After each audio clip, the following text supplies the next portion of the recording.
RWBY. RWBY. We did it. Still got it. Yes. Welcome back, ladies and gentlemen. Welcome back to RWBY Tuesday. It's been a week since we've done this, but And you all hate us. Yeah, you all really just thrashed us. Oh, I mean, boy. honestly, it like downvotes galore, and then after that, it's just like, these guys, RWBY Tuesday's dead. What are we gonna do? I'd just like to take a moment to say it's all Nate's fault. Oh, shut up! Caleb, no. Dang it! You're placing all the blame on me. Well, we have a lot to catch up on in terms of RWBY. First off, we figured we would do the Worlds of Remnant. There are 3 of them currently out for Season 3, and they're all relatively short, so we figured we would give them a watch. What do you say, gentlemen? Yeah, it works for me. All right, so here we are, Remnant, World of Remnant, number 1. Exposition is always helpful. Oh, yes. Yeah. Always. There we go. Much better. Yup. Vital Festival. Okay. All right.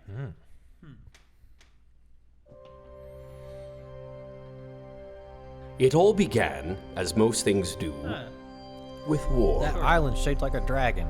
The kingdoms of the world had been locked in a violent struggle for years. It But is shaped like a eventually, the dragon. Great You see War the of wings Remnant and the- came to an end on the small island of Vital. It was here that humanity's leaders chose peace over bloodshed and constructed the future of modern society, establishing new laws, new academies, and new traditions. The Vital Festival was created to serve as a celebration of peace between the kingdoms. Every 2 years, a kingdom would be chosen to open its doors to the world, allowing citizens from every corner of Remnant to meet and indulge in one another's cultures. The pinnacle of this event was the Vital Festival Tournament. Where, in order to celebrate peace, we fight each other. Hey, competition. Hey, it's competition. After the newly There's nothing formed wrong with Huntsman competition. Academies proved to be a success, the Vital Festival Tournament was designed to test the strengths of the kingdom's warriors in a safe and friendly competitive environment. A Friendly wonderful with, method in which to flavor. ensure that the world's huntsmen would never settle for mediocrity, but would constantly strive to become the absolute best they could be. As the skills of the huntsmen grew, so did the games. And in time, it was decided that the tournament would need a stage equal in greatness to that of its competitors. Amity Coliseum was the culmination of the 4 kingdoms' efforts, a technological marvel and a shining symbol of harmony, capable of making the journey to all the kingdoms of Remnant. Is it the Colosseo de Roma? It's true that all of this began with war. But it is peace that has served to shepherd humanity on its ascension to greatness.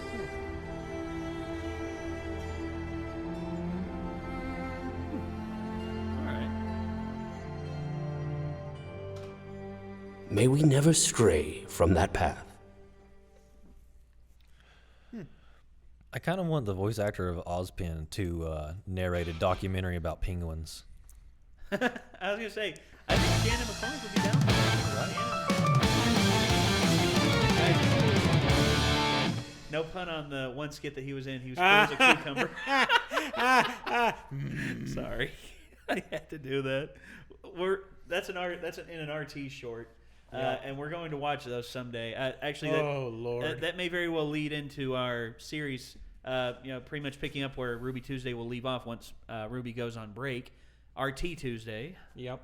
So you will have that to look forward to. See, We're figuring it out. yeah, We're getting there. Yeah, we're figuring it out as we go, guys. Come on, it's none of us are perfect. I don't try to be. All right, so here we are, World of Remnant 2, Volume 3, Chapter 2, Huntsman. Volume 3, Huntsman. All right. I'm gonna say we're Snow White. Actually, Oh, they're, yeah, they're, she's cutting, in they're, this one. they're cutting her out of the new movie, and it looks Thank pretty goodness. awesome. Thank goodness. Yeah, it's supposed to be a prequel, isn't it? Yeah, Emily Blunt is the Snow Queen, which is awesome because I Thank love goodness. Emily Blunt. That movie does look Man, pretty she cool. just needs to let it go. Ah, dang it. I punned so hard I killed the video. No. You did. You Sorry, you guys. almost killed the video there. Okay. I don't know what's wrong. I'll go auto. See what it goes from there. Whew. What it's There it supposed to. goes. Sorry about that, Much guys. faster. I feel like I'm going to get the cold shoulder in the comments. Huntsman I'll stop. and Huntresses, the best and brightest warriors of Remnant, ranking higher than Kingdom Police and even military in terms of strength and skill. It's a pretty sweet battle axe. The occupation was established alongside the Huntsman Academies after the Great War, with the hope of creating elite warriors whose sole purpose would be to combat the creatures of Grimm. Beacon Academy was founded in Vale, Haven founded in Mistral, Shade founded in Vacuo, and Atlas founded in the now-defunct Kingdom of Mantle. These institutions accepted graduates of primary combat schools who showed enough promise and tenacity to not only battle the world's deadliest Is creatures, she naked? but also protect their fellow men. It's kind of weird. I mean, she's got a scarf, but For this reason, trainees are grouped into Hey. teams, ensuring the continual development of communication, Why is Blake empathy, purple? and teamwork. Traits that are vital It's to an any accent. guardian of It's got the- peace. Yeah. It's just like why is As an Yang's, additional orange? precaution to maintaining peace, the founders of the academies believe that their graduates should be kept separate from kingdom allegiance. Once finished with their training, huntsmen and huntresses are free to They're choose born that who way, they so, work for, you know. as well as what kind of work they will do through the use of mission boards. Allying with a particular kingdom or village is entirely up to the individual. However, Atlas Academy has come under increasing amounts of scrutiny for the indoctrination of military lifestyle upon its students, pressuring them to enlist in the Atlas military's Special Operatives Unit. Winter. Every academy has its own methods of teaching, but the end result is the same. Huntsmen and huntresses ready to make their own paths. Some will stay together as a team, some will move on to work alone. But all are expected to serve humanity and never succumb to the darkness. Okay. This is the cross-continental transmit system. All right. Cross-continental. Now, if I'm remembering right, we've seen this pop up once or twice, but Yeah. we've gotten very little explanation. Yeah. So I'm interested to see what they've got. I was going to say on. maybe it's the Schnee company who controls it. I don't know. Maybe. Maybe. I don't know. let's We'll find see. out. Yep.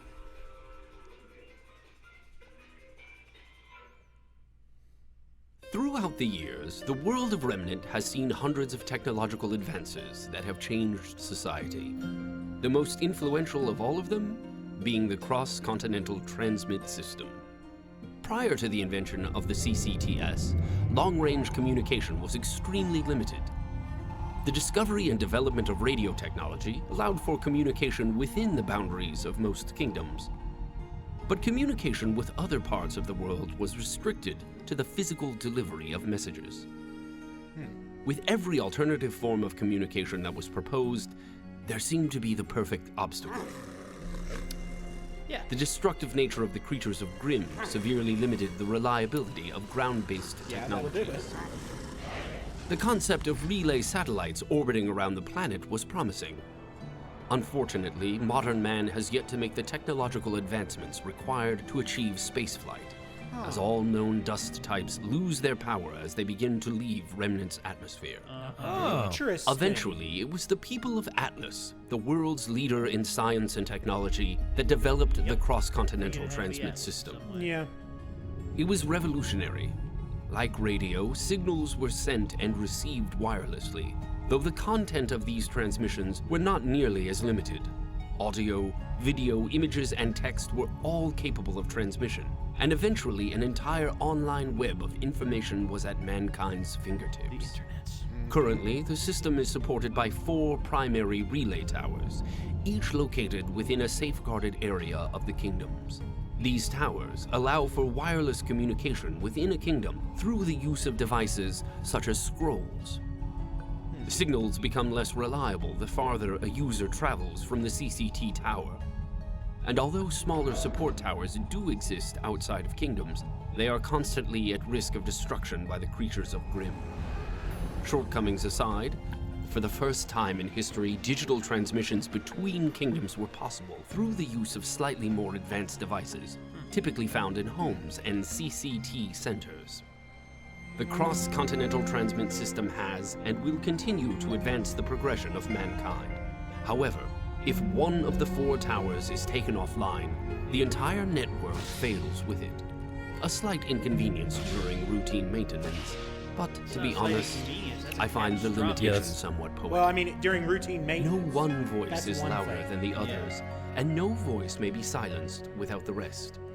If the people of Remnant are to speak, then they shall do so together. It's like the same engineers that designed the Death Star. Or not at all. Hey, we've got this one exhaust port.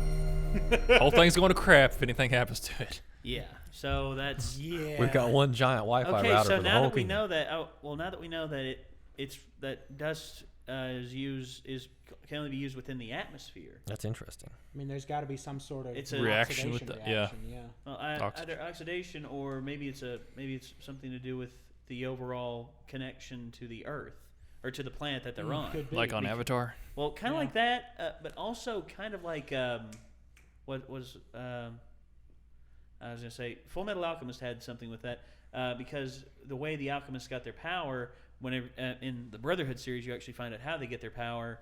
It's from the geothermal activity that goes on beneath the Earth's crust. It actually allows people who wish to transmute. It gives them the ability to do that, and the enemy of the show figured out a way to hinder it and limit it to an extent to where alchemists had this false sense of power, and then at any given time he could snap his fingers and they weren't able to transmute anything. So it's Well, I mean, matter and energy are related, so gravity and electromagnetism, could have a powerful effect on how dust operates. yeah, and that could be they could be combining how Avatar thinks of it, how Full Metal Alchemist thinks of it. That's probably several different ways they could go. It could be that they're working on essentially a grand unified theory. Probably. So that they can essentially figure out, okay, this is how dust operates. This is how we can get it to operate in the outside the atmosphere, what have you. Yeah, I was gonna say, how would they activate it outside the atmosphere? Maybe it's impossible because it has to be within a certain vicinity of the Earth, or maybe it depends on oxidation, like you said. Yeah, I don't know. There's and that's so the many thing. ways they go about we this. can't know until it's told to us. Yes. So Well, it's just like the communication system. One tower goes down, that's it. yeah. It's a huge design flaw. Yeah. It is a pretty big design flaw. But the question is it an unavoidable design flaw? I think And I'm not sure. Well- Since they can't put in satellite relays. That must have been terrible. They had to build them all at the same time and then turn them on all at the same time. Because they I couldn't think- work with 3. no, I Like, think- how did no, I that think work? Atlas was the first one to have it. Atlas was the first. I think. But it maybe couldn't that's- work because there was only one of them. Well, I think They just didn't transmit to other kingdoms. No, they couldn't transit Yeah. to other kingdoms and all that. And whenever one goes down, it's pretty much. I think each depends on one another. Each depends on one another, and without one, it's like the 4 legs of a table. It's like Yeah. the 4 legs of a table. Without one, Well, it falls. I think one can broadcast to smaller devices within a kingdom, but to do cross-continental stuff, you need 2 towers. I'd Yeah. say, yeah, I'd And say it may that- be But you that they apparently have need 4 towers. It may be that they have to 'Cause they're 4 route through kingdoms. multiple towers in order to keep the amount of data.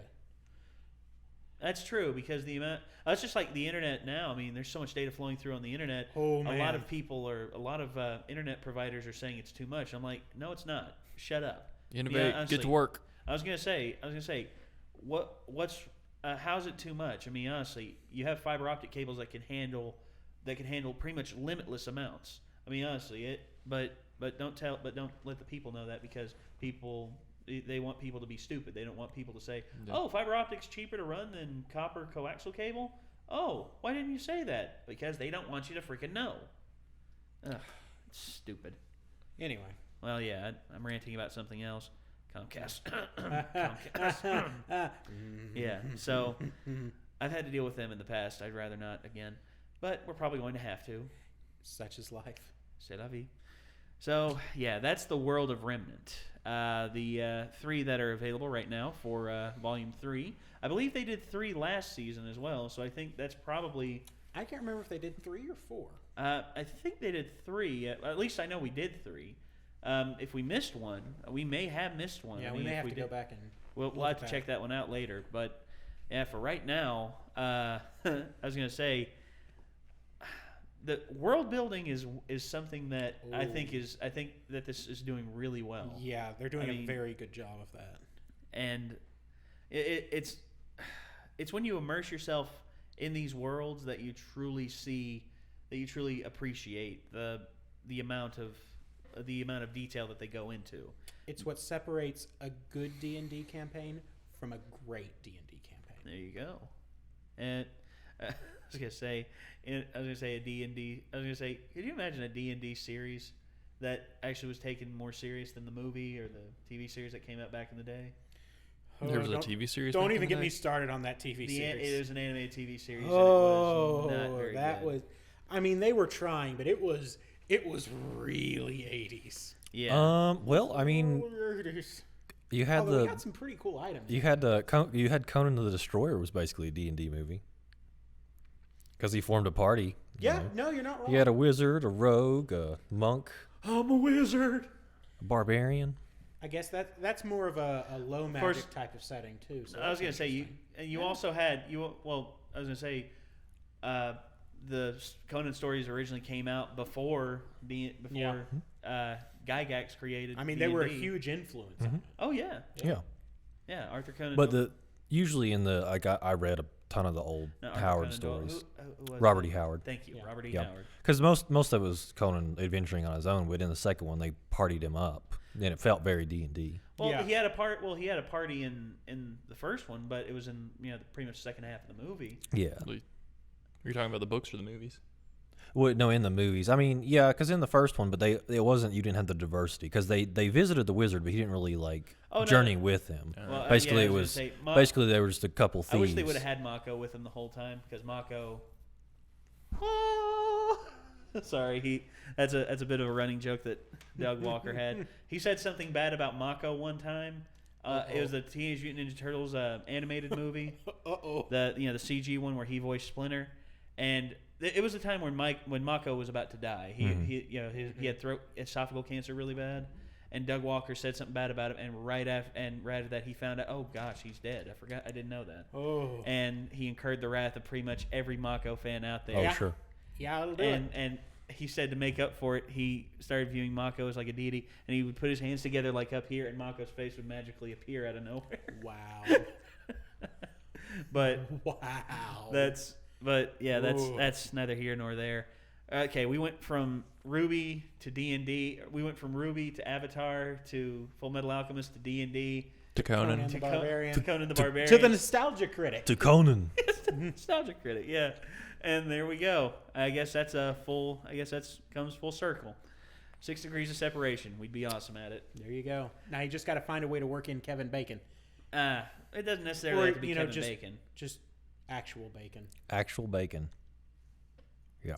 Now I want. Oh, bacon. I want to be some bacon. Oh.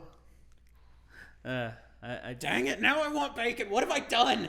You did this to I yourself. brought this upon myself. Yes. Dang it. Yeah, my stomach's growling at me right now. Actually, no, that was my phone.